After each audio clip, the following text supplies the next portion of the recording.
మేషరాశి వారికి గృహయోగం ఉందా లేదా 2026 సంవత్సరంలో అనేటువంటిది నన్ను చాలా మంది అడుగుతున్నారు. అసలు గృహయోగము అనేటువంటి ఆ పేర్లోని చోటు గృహ యోగము అంటారు. మనకి జన్మజాతకంలో ఉన్నటువంటి కాంబినేషన్ ఒక ఎత్తు అయితే గోచారంలో ఎంతవరకు బలం ఉంది. అయితే ఈ యొక్క అంశాలు చెప్తుంది నేనైనప్పటికీ కూడా చెప్పిస్తుంది సాక్షాత్ లలిత అమ్మవారిగా భావిస్తూ ఇక్కడ ఏంటంటే మీకు ఈ యొక్క 2026 సంవత్సరంలో చతుర్థ భావంలోకి గురువు వెళ్తున్నాడు. కాకపోతే ఎప్పటి నుంచి వెళ్తున్నాడు? జూన్ మాసం నుంచి ఉంటున్నాడు అక్కడ. మరి జూన్ మాసంలో ఉంటున్నాడు కదండి, మరి చక్కగా 4వ స్థానంలో ఉన్నాడు కదా గృహము అంటే గృహయోగాన్ని ఇస్తాడు. కానీ అక్కడ ఆ గురువు ఉన్నటువంటి రిజల్ట్స్ ఎలా ఉన్నాయి? ఎందుకంటే ప్రతి సంవత్సరం గురువు అక్కడికి వస్తాడు. అది మన ప్రతి 12 సంవత్సరాలకు ఒకసారి ప్రతి సంవత్సరం ఒక్కొక్క రాశి మారుతాడు కదా. అక్కడ ఏంటంటే గురువుని పొజిషన్ బట్టి చూసుకోవాలి. అంటే మీరు ఒకవేళ ఏదైనా గృహం తీసుకున్నా కూడా శనివారాలు తీసుకోకండి దయచేసి. మేషం వారు శనివారం రోజు గృహ సంబంధించిన వారి జోలికి వెళ్ళకపోవడం మంచిది.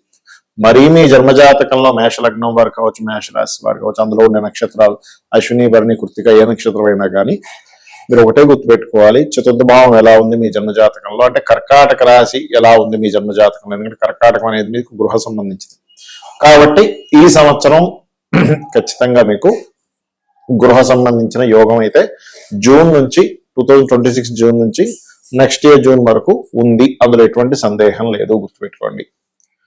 అలాగే మరొక విషయం ఏంటంటే మరి గృహయోగం కొంతమందికి ఉంటుంది కానీ ఎక్కడో ఆటంకాలు కలుగుతూ ఉంటాయి ఒక గృహం కొనుక్కోవాలంటే. అప్పుడు మీరు చేయవలసింది ఏమిటి అంటే నవగ్రహాలలో పర్టికులర్ గా గుర్తుపెట్టుకోండి, శని, రాహు ఈ గ్రహాల దగ్గర మీరు దీపారాధన చేయడము, మరియు మీకు గృహయోగం ఏర్పడడానికి మీ పర్సనల్ చార్ట్ రీత్యా ఒక చిన్న రెమెడీ చెప్తాను మీకు. ఏంటది అంటే నవగ్రహాల్లో కుజ గురు గ్రహాలు ఉంటాయి. కుజుడు, గురువు గుర్తుపెట్టుకోండి. ఆ 2 గ్రహాల దగ్గర దీపారాధన చేసి ఒక 9 ప్రదక్షిణాలు చేసుకొని అదే ఆలయంలో ఉన్నటువంటి స్వామివారికి కానీ అమ్మవారికి కానీ ఒక 3 ప్రదక్షిణాలు చేసుకొని వీలైతే మీరు ఈ మంగళవారము, గురువారం మాత్రమే కాకుండా శనివారం కూడా మీరు ఈ 2 గ్రహాల దగ్గర దీపారాధన చేయండి. అయితే శనివారంలో చేసేటప్పుడు శని భగవానుడి దగ్గర కూడా చేయండి. ఎందుకంటే ఈ సంవత్సరం అలాగే నెక్స్ట్ ఇయర్ కూడా మీకు 12వ స్థానంలోనే ఉంటాడు శని భగవానుడు.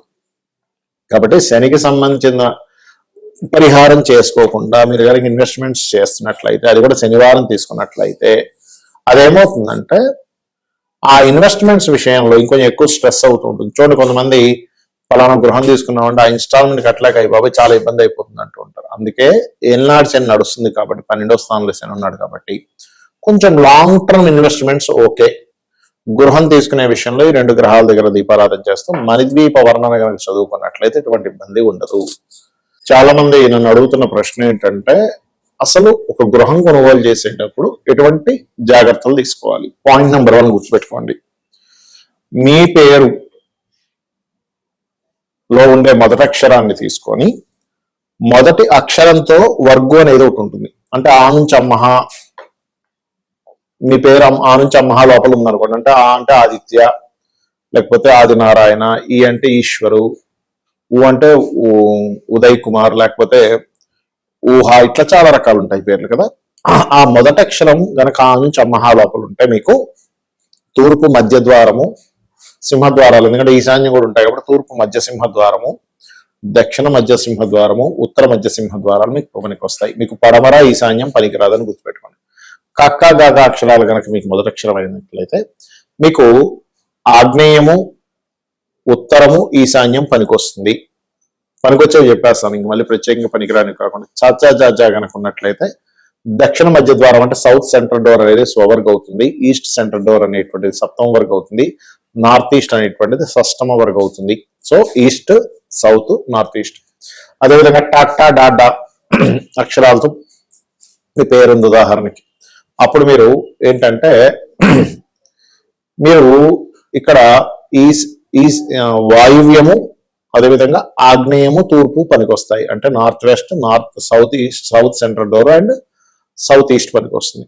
అదేవిధంగా తత దన, తమను, నా పేరు నానాజీ. ఈ పేర్లకి ఏంటంటే పడమర సింహద్వారం, పడమర మధ్య సింహద్వారం, ఉత్తరము దక్షిణము ఆగ్నేయం పనికి వస్తుంది. వీళ్ళ పొరపాటును కూడా తూర్పు ఈశాన్యం పనికిరాదు, గుర్తుపెట్టుకోండి. ఇక పాప బాబమ్మ అనుకోండి, వారికి వాయువ్యము ఈశాన్యము పనికొస్తుంది, అంటే north west and north east పనికొస్తుంది. వాళ్ళకి నార్త్ సెంట్రల్ డోర్ న్యూట్రల్ అవుతుంది, బట్ పొరపాటును కూడా ఈస్ట్ సెంట్రల్ డోర్ కానీ సౌత్ ఈస్ట్ కానీ తీసుకోకూడదు. ఇక యారా లావ అక్షరాలతో కనుక ఉన్నట్లయితే మీ పేరు దాంట్లో అంటే యారా లావ అంటే యా అంటే యాదమ్మ యాదయ్య, లేకపోతే రా అంటే రమేష్ రాము, లా అంటే లావణ్య, ఇట్లా చెప్తున్నా, ఉదాహరణ చెప్తున్నా.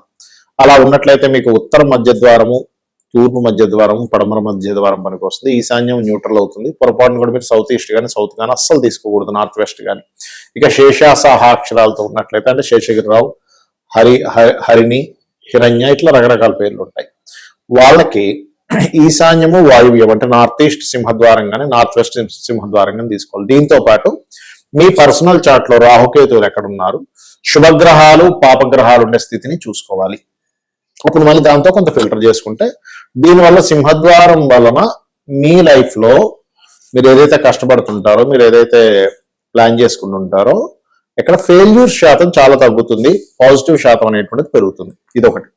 రెండవది, ఎప్పుడు కూడా మీరు మీ జాతక చక్రంలో మీ పేరు మీద గృహయోగం ఉందో లేదో చూసుకోండి. చాలా మంది చేసేటువంటి తప్పిదాలు ఏమిటంటే వాళ్ళ పేరు మీద లేనప్పుడు వాళ్ళు తీసుకోవడం, మళ్ళీ కష్టాలు రావడం, అమ్మేయడం జరుగుతుంది. అలా కాకుండా మీ పేరు మీద ఉంటేనే తీసుకోండి. అసలు ఇక్కడ 3 విషయాలు చూడాలి. ఒకటి, మీ పేరు మీద గృహం కొనుక్కోవచ్చా కొనుక్కోకూడదా, గృహం కానీ వాహనం కానీ వస్తువు బంగారం కానీ స్థలం కానీ, గుర్తుపెట్టుకోండి. అలా లేదు అన్నప్పుడు మీ జీవిత భాగస్వామి పేరు మీదో, మీ పిల్లల పేర్ల మీదో, లేదు మీ ఇంకా వివాహం లేదు మీ తల్లిదండ్రుల పేర్ల మీదో కొనుక్కోండి. ఇంకోటి, భార్యాభర్తల్లో ముఖ్యంగా భర్త పేరు చూసుకోవాలి. అలా కాదండి మా హస్బెండ్ తో సంబంధం లేకుండా నేను సపరేట్ గా కొనుక్కొని నేను రెంట్లకి ఇచ్చుకుంటానప్పుడు భార్య పేరు మీద తీసుకోవచ్చు, వాళ్ళిద్దరూ కలిసి ఆ ఇంట్లో ఉండరు అన్నప్పుడు. అలాగే మీ పేరుతో పాటు మీ సంతానం యొక్క పేరులో కూడా ఉండే అక్షరాన్ని తీసుకొని ఇద్దరికి కనెక్ట్ అయ్యేది తీసుకుంటే ఇంకా మంచిది. ఎందుకు అంటే ఇక్కడ మీ తదనంతరం మీ పిల్లలకి మీ మనవాళ్ళకి ఇస్తారు కాబట్టి వాళ్ళ పేర్లో కూడా కలిసి వచ్చేది తీసుకుంటే ఇంకా మంచిది. ఇక మరొక విషయం ఏంటంటే, ఎప్పుడూ కూడా మీరు ఒక గృహం కొనుక్కోవాలి అని అనుకున్నప్పుడు, ఆ డిజైర్ నెరవేరాలి అనుకున్నప్పుడు, మీరు మీ ఇంట్లో వాస్తుపరంగా మీ ఇంట్లో నైరుతి బెడ్రూమ్ లో, మాస్టర్ బెడ్రూమ్ లో వెస్ట్ వాల్ కి ఒక ఎల్లో కలర్ షీట్ ఒకటి ఇట్లా స్క్వేర్ లో దంటించి, అక్కడ మీరు ఎటువంటి గృహం కొనుక్కోవాలనుకుంటున్నారో ఆ ఫోటో పెట్టి, అమ్మవారి అనుగ్రహంతో నేను ఈ యొక్క గృహాన్ని కొనుక్కోబోతున్నాను అని చెప్పి కింద నీట్ గా రాసి, మీరు మణిద్వీప వర్ణన రెగ్యులర్ గా రోజు చేయండి. మీరు ఎంత రోజు మీరు మణిద్వీప వర్ణన చేస్తే అంత ఖచ్చితంగా మీకు గృహయోగం ఉంటుంది. ఇక్కడ ఏంటంటే గోచారంలో గనక ఇన్వెస్ట్మెంట్ చేయకూడని సమయాలు ఉన్నప్పుడు పర్టికులర్ గా మీరు ఆ సమయంలో పొరపాటును కూడా గృహం కొనుక్కోకూడదు, గుర్తుపెట్టుకోండి. అంటే గోచారంలో 12వ స్థానంలో అయితే ఇన్వెస్ట్మెంట్స్, 4వ స్థానం మీద బ్యాడ్ ట్రాన్సిట్ ఉంది, అప్పుడు గృహం కానీ వాహనం కానీ, శుక్రుడి మీద బ్యాడ్ ట్రాన్సిట్ ఉంది, పర్టికులర్ గా వాహనం కట్టిన గృహం కొనుక్కోవడం, లేదు కుజుడి మీద బ్యాడ్ ట్రాన్సిట్ ఉంది, అప్పుడు స్థలం తీసుకునేటువంటి విషయంలో ఎట్టి పరిస్థితుల్లో తొందరపాటు పనికిరాదు, గుర్తుపెట్టుకోండి. ఈ జాగ్రత్తలు కనుక తీసుకున్నట్లయితే ఖచ్చితంగా 100% మీకు ఎటువంటి ఇబ్బంది కలగకుండా ఉంటుంది. అమ్మవారి అనుగ్రహంతో మీరు కొనుక్కునేటువంటి గృహంలో మీరు హ్యాపీగా ఉంటారు. శ్రీమాత్రే నమః.